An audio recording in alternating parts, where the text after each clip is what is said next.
there is basically a question whether it's really necessary to link the reconstruction effort with the military presence, or whether it's really necessary to mix and come to the field with the soldiers.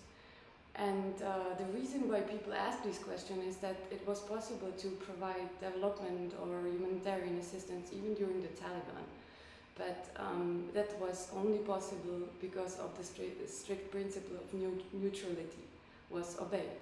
But now this is being mixed, and actually since 2007 we've seen a lot of brutal attacks about humanitarian workers all across the country, which never happened before. So we should take these factors into account. I believe that there's a huge potential actually in the military presence in each of the provinces, but the potential should be used in the areas which are not covered yet.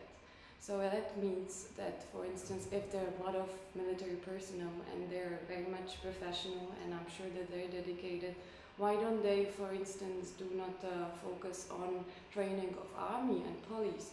Or why don't they construct roads which are very necessary for the reconstruction of the country?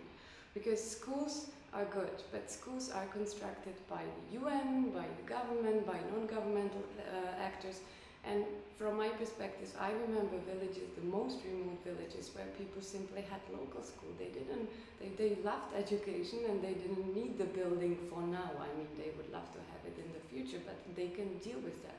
But they can't construct the roads, and they can't really force their government to provide security for them. So to sum up, actually, I think that a little bit we are trying to solve the problems of Afghans for Afghans.